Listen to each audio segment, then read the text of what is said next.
we did. So we didn't really get to the argument. We, as often with these things, we got into a different issue, a side issue that's often what happens.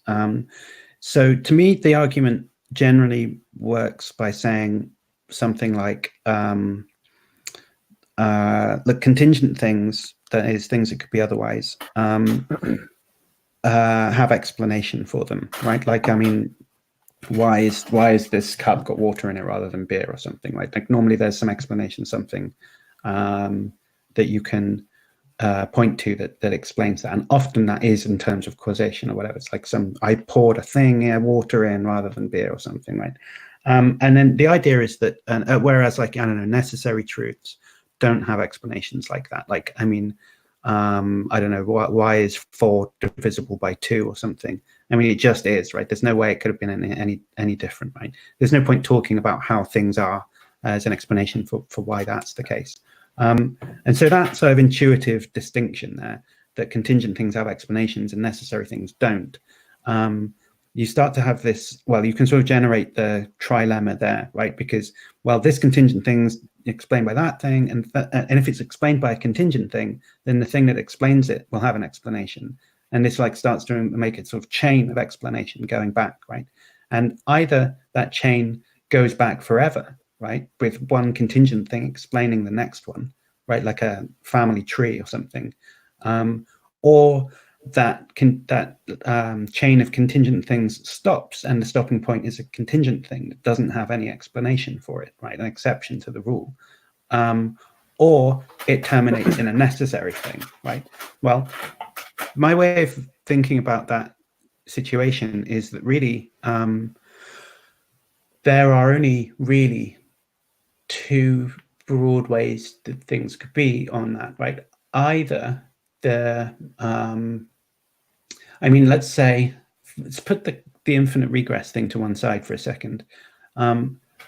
If the chain of causes terminates at some point, right, that termination point is contingent, or that termination point is necessary.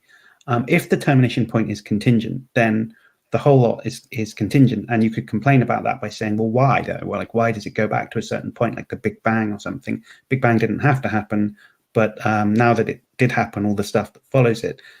So we're left wondering why the Big Bang happened, and that's like saying we don't really have an explanation for anything, because although I've got an explanation why there's water in this glass, I don't really, because it goes all the way back to a Big Bang, and there's no explanation for that, right? So ultimately, there's no explanation why there's water in this glass, right? So it's unsatisfying from an explanatory point of view. It leaves nothing explained. At least that's what it feels like.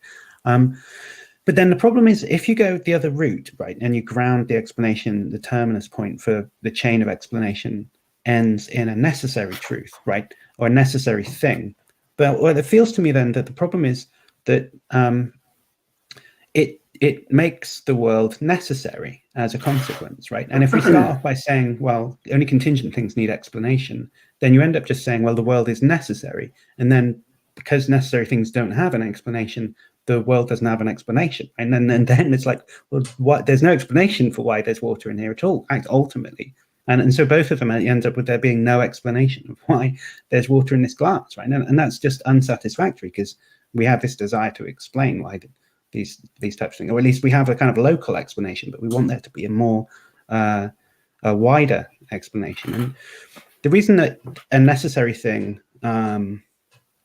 ends up turning what looks like a contingent world into a necessary world is, I mean, say there was a necessarily existing being or whatever, right? It could be that they choose to make the world, right? And they just pick freely. I'll just make the world like this, right? Just pick one like off the shelf as if it were by random.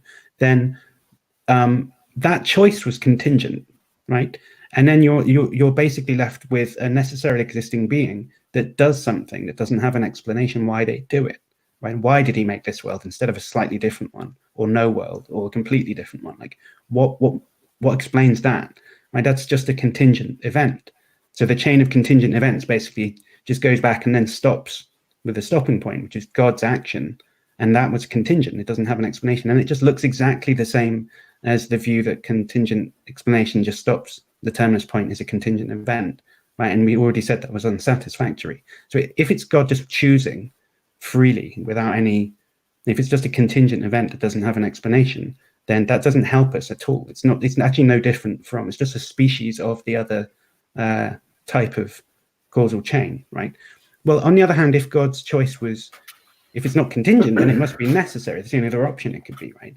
So let's say God like kind of has to choose to make the world this way rather than a different way. Let's say his nature compels him in some way to do it. He has to, just like 2 + 2 have to equal 4. If it's like that, well, then the existence of the world is necessary, right? It couldn't have been otherwise, because God has to exist.